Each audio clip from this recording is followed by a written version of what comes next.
प्यारे साथियों, उत्तराखंड इतिहास की श्रृंखला में आज हम अध्ययन करेंगे गढ़वाल में परमार वंश की। इससे पहले हमने उत्तराखंड के आदि ऐतिहासिक काल का अध्ययन किया, जिसमें हमने पढ़ा था पौराणिक ग्रंथों में उत्तराखंड के बारे में क्या व्याख्या की गई है और कप मार्क्स कहाँ से मिले और शैल चित्रों के बारे में पढ़ा। फिर हमने विभिन्न वंशों के बारे में अध्ययन किया, पौरव वंश, यौधेय वंश, कुणिंद वंश, कत्यूरी वंश और कुछ अन्य वंश जो बीच में आते हैं हमने देखा। उसके बाद कत्यूरी वंश के बाद जो है उत्तराखंड में दो वंश चलते हैं। यदि हम पूर्व वाले एरिया में देखें, कुमाऊं वाले एरिया में, तो चंद वंश का शासन होता है और दूसरी ओर गढ़वाल वाले एरिया में पवार वंश का शासन चलता है। कत्यूरी वंश से ही संबंधित एक वीडियो मैंने द्वाराहाट की भी बनाई थी, जहां कत्यूरी के पाली पछाऊ वाली शाखा ने जिन मंदिरों का निर्माण किया था, वहां जाकर उन मंदिरों की एक वीडियो बनाई थी, उसको भी ज़रूर देखें और क्रम से अध्ययन करें और अपने अध्ययन को आगे बढ़ाते रहें। आज हम देख रहे हैं गढ़वाल का परमार वंश।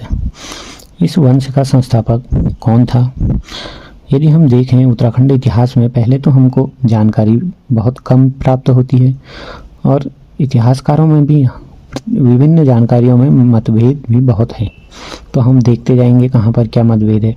हम इसका संस्थापक देखें तो इसका संस्थापक कनकपाल। अब संस्थापक में भी कुछ मतभेद हैं। मानवोदय काव्य की शुरुआत अजयपाल से शुरू होती है, उसमें अजयपाल को पहला राजा माना गया है। यदि हम देखें तो कनकपाल ज़्यादा सही है। क्यों? क्योंकि कौनपुर गढ़ जो कि चांदपुर गढ़ के निकट है, वहाँ का किला, वहाँ कनकपाल के किले के अवशेष मिले हैं। और फिर हम देखते हैं 28वां राजा लक्षणदेव या लखनदेव का एक ताम्रपत्र मिला है। इसका मतलब अजयपाल तो 37वें नंबर का राजा है, तो इससे पहले भी शासक रहे। और जगतपाल का ताम्रपत्र जो 34वें नंबर का राजा था, उसका ताम्रपत्र मिलता है। अनंतपाल जिसका धारशील शिलालेख मिलता है, वो 29वें नंबर का था। तो इस जानकारी से ये पता चलता है कि प्रथम शासक कनकपाल ही था। अब कनकपाल 888 या 688 ईस्वी, तो अधिकतर इतिहासकारों में ये सहमति है कि 888 ईस्वी पूर्व में कनकपाल ने ही पवार वंश की स्थापना की थी। अब कनकपाल जो था धार नगरी गुजरात से उत्तराखंड की तीर्थ यात्रा पर आया हुआ था, परंतु कुछ इतिहासकारों का मानना है कि यह गुर्जर प्रदेश मतलब महाराष्ट्र और राजस्थान वाला एरिया, वहाँ से उत्तराखंड आया था। यदि देखते हैं हरिकृष्ण रतूड़ी, पातीराम एवं एटकिंसन, इनका मानना है कि धार नगरी गुजरात से तीर्थ यात्रा पर उत्तराखंड आया था। और चांदपुरगढ़ के शिलालेख तथा गणेश की मूर्तियाँ, गणेश भगवान की मूर्ति जो है गुर्जर प्रदेश वाला एरिया, वहाँ दाईं ओर मुड़ी हुई होती है और शेष भारत में बाईं ओर। इसी प्रकार की मूर्तियाँ दाईं ओर मुड़ी वाली गढ़वाल में भी प्राप्त होती हैं, जिससे पता चलता है कि ये गुर्जर प्रदेश से आया हुआ था। अब हमने एग्ज़ाम में ऑप्शन के हिसाब से जाना है क्या हमको वहाँ पर दिया है। फिर बात आती है, जो कनकपाल था वो तीर्थ यात्रा पर जब उत्तराखंड आता है तो भानु प्रताप उससे प्रभावित होता है और प्रभावित होकर अपनी पुत्री का विवाह कनकपाल से कर देता है। कनकपाल जो कि कांदिल राव का बेटा था। कनकपाल के पिता का नाम भी एक बार जरूर देख लें, ये यूके SSC के पेपर में कहीं से कुछ भी प्रश्न पूछा जा सकता है। तो सत्ता प्राप्त करने के बाद कनकपाल ने चांदपुरगढ़ में अपनी राजधानी बना दी। इस प्रकार से परमार वंश या पवार वंश का प्रारंभ हो जाता है। अब संस्थापक के बाद हम बात करें स्रोतों की। कोई भी वंश होता है तो उसकी जानकारी या तो हमें शिलालेख से मिलती है या फिर साहित्यिक स्रोतों से मिलती है। अब वो कौन से साहित्यिक स्रोत हैं जिनसे हमको जानकारी मिलती है परमार वंश की? तो मानवोदय काव्य जो कि भरत कवि द्वारा लिखा गया है।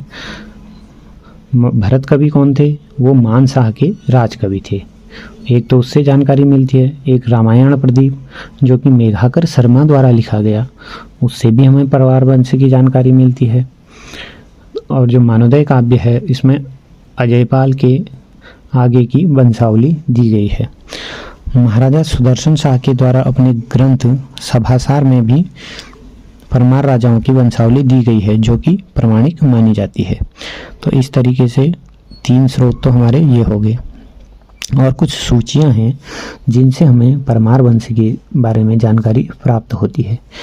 ये सूचियां कौन सी हैं?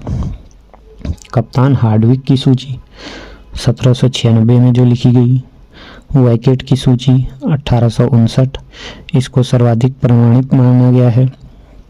इसमें 54 राजाओं का उल्लेख मिलता है। 888 से लेकर 1804 ईस्वी तक के जो राजा थे उनके बारे में जानकारी वैकेट की सूची से मिलती है।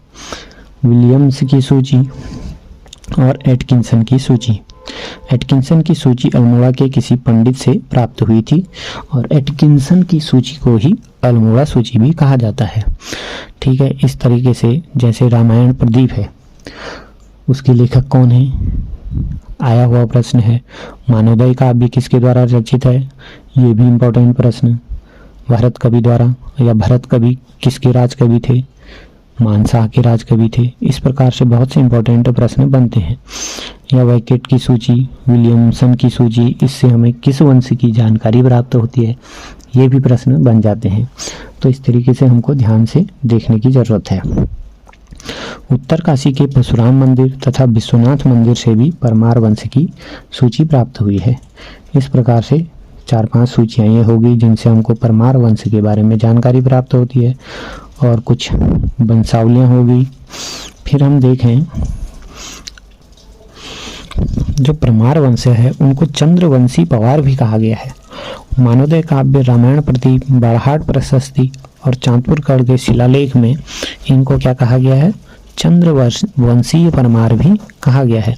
चंद्र न कि चंद वंश अलग था जो कुमाऊं वाले एरिया में चल रहा था। परमार वंशी शासकों की प्रारंभिक राजधानी चांदपुरगढ़ रही थी। चांदपुरगढ़ से 36 राजाओं के नाम प्राप्त होते हैं, लेकिन इन शासकों के बारे में ज़्यादा जानकारी का अभाव है। 36 राजाओं के काल को अंधकार युग की संज्ञा भी दी गई है, यानी कि प्रथम कनकवाल से लेकर 36वें राजा तक के उतने प्रतापी भी नहीं रहे। उनका गढ़ के रूप में छोटी एरिया पर उन्होंने शासन करा, और तो इसलिए उसको अंधकार युग की संज्ञा भी दी जाती है। उसके बाद जो 37वां राजा अजयपाल आता है, उसी के कारण उस एरिया का नाम भी गढ़वाल पड़ता है, क्योंकि उसने विभिन्न गढ़ों पर अपना अधिकार प्राप्त कर लिया था। तो अजयपाल से पहले जो 36 राजा हुए उनके शासनकाल को अंधकार युग की संज्ञा भी दी जाती है। कुछ महत्वपूर्ण पुस्तकें और हैं, तो कौन कौन सी हैं? गढ़वाल जाति प्रकाश। गढ़वाल जाति प्रकाश के लेखक हैं बालकृष्ण भट्ट शास्त्री। गढ़वाल राज्ञा वंशावली जिसके लेखक हैं कवि Devraj. The glory that was गुजर प्रदेश, ये लिखा गया है कन्हैया लाल माणिकलाल मुंशी। भारतीय लोक साहित्य पुस्तक श्याम पवार।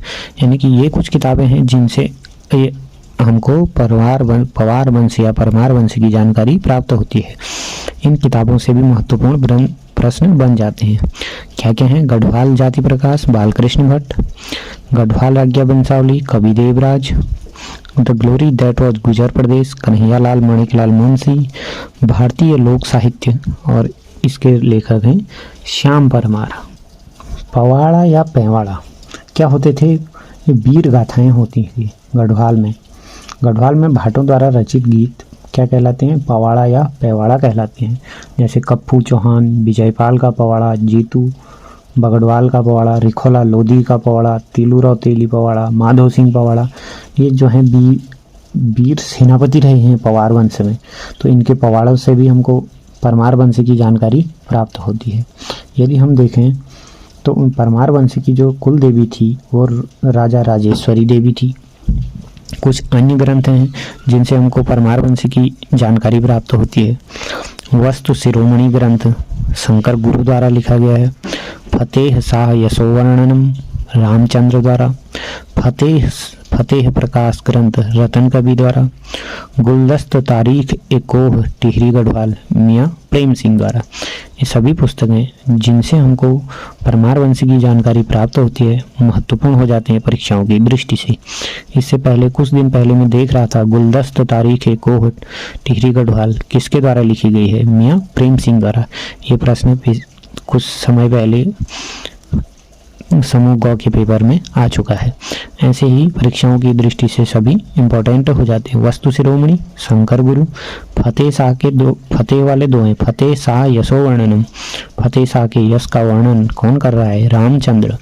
फतेह शाह प्रकाश, प्रकाश वाला कौन है? रतन कवि। गुलदस्त तारीख एकोह टिहरी गढ़वाल मियाँ प्रेम सिंह द्वारा। अब उसके बाद कनकपाल के विभिन्न के बाद और राजा जो रहे हैं उनके बारे में ज़्यादा हमको जानकारी भी प्राप्त नहीं होती है और ज़्यादा प्रतापी राजा भी नहीं रहे।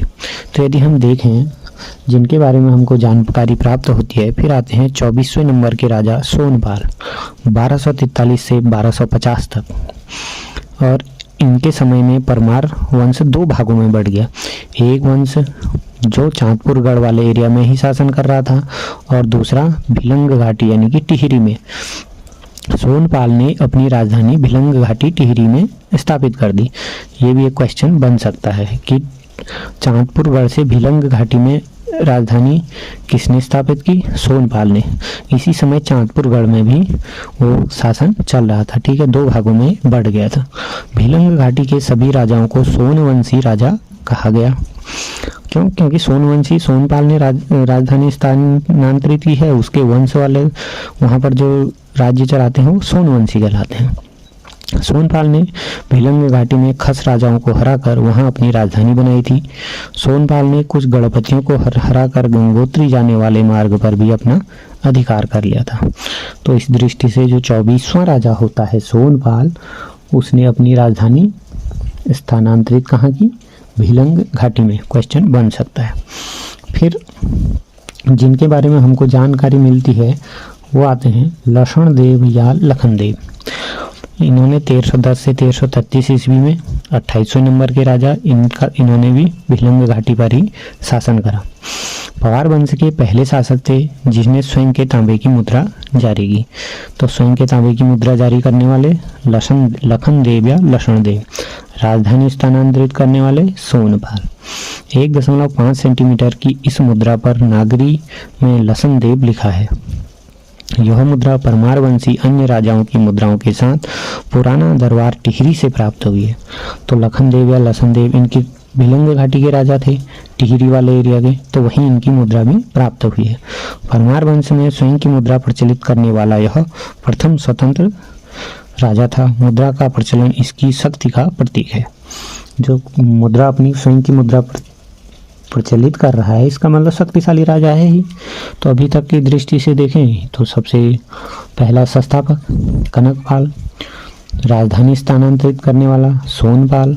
स्थानांतरित नहीं मतलब एक राजधानी अलग उसने वहाँ दूसरा वंश चला और एक चांदपुरगढ़ में चल ही रहा था। और मुद्रा प्रचलित करने वाला लखन देव या लक्षण देव। फिर हम देखें हमको जानकारी मिलती है अनंतपाल के बारे में, जिसका शासन काल रहा 1333 ईस्वी से 1354 ईस्वी और जिसका क्रम था 29वें क्रम का राजा था। यह भी भिलंग घाटी का ही राजा था। और इसका मिलता है जो धारशिल शिलालेख जो मिलता है वो अनंतपाल द्वितीय का है। यह धारशिल शिलालेख कहाँ है? वर्तमान रुद्रप्रयाग में स्थित है। ठीक है, और भिलंग घाटी से प्राप्त प्रथम शिलालेख है। तो इस तरीके से मुद्रा पहली लक्षण देव की और प्रथम शिलालेख जो है वो धारशिल शिलालेख अनंतपाल का प्राप्त हुआ है। फिर जगतपाल जो कि 34वें नंबर का राजा था। यह आसल देव का उत्तराधिकारी था। जगतपाल ने देवप्रयाग के रघुनाथ मंदिर में एक ताम्रपत्र दान किया था 1455 ईस्वी में। इस ताम्रपत्र में जगतपाल ने स्वयं को रजवाड़ कहा। जगतपाल प्रथम परमार शासक था जिसका ताम्रपत्र प्राप्त हुआ है। तो इस तरीके से पहला शासक जिसका ताम्रपत्र हुआ वो कौन हो गया? जगतपाल। लक्षणदेव या लखनदेव का क्या प्राप्त हुआ था? तांबे की मुद्रा। और ताम्रपत्र किसका प्राप्त हुआ है? जगतपाल का। अंतर को बारीकी से समझें। शिव प्रसाद डबराल जगतपाल को परमार वंश का संस्थापक मानते हैं। ये देखो, अब जगतपाल को भी संस्थापक मानने लगे। कोई मान रहा है जगतपाल को, कोई मान रहा है अजयपाल को, और ज़्यादातर कनकपाल यानी कि संस्थापक कनकपाल। अनंतपाल के धारशिल शिलालेख तथा जगतपाल के ताम्रपत्र से स्पष्ट होता है कि कनकपाल परमार वंश का संस्थापक था, अजयपाल नहीं। धारशिल शिलालेख जिसमें ये पता चला है कि अनंतपाल 29वें नंबर का राजा था, और जगतपाल का ताम्रपत्र, जगतपाल जो कि 34वें नंबर का है, और अजयपाल जो है 37वें नंबर का है, यानी कि इनके बाद आ रहा है। तो इस तरीके से ये जो है जगतपाल जिसने ताम्रपत्र चलाया था। फिर जीतपाल आता है 35वें नंबर का, 36वें नंबर का आनंदपाल द्वितीय। आनंदपाल एक प्रथम भी आता है जो 18वें नंबर का राजा होता है। 1191 में अशोक चल्ल के आक्रमण के समय यह गढ़वाल के परमार वंश का शासक था। आनंदपाल इसलिए महत्वपूर्ण हो जाता है क्योंकि जब अशोक चल्ल ने आक्रमण किया था कुमाऊं वाले एरिया पर, तो उस समय गढ़वाल का शासक कौन था? तो कौन था? आनंदपाल प्रथम। अशोक चल्ल के गढ़वाल पर अधिकार हो जाने के बाद आनंदपाल प्रथम ने कुछ समय के लिए अपनी राजधानी मलुआ कोट में स्थानांतरित कर दी थी। जब अशोक चल्ल आक्रमण करता है तो इसलिए वहीं पर थोड़ी सी दूरी पर अपनी राजधानी को स्थानांतरित कर देता है।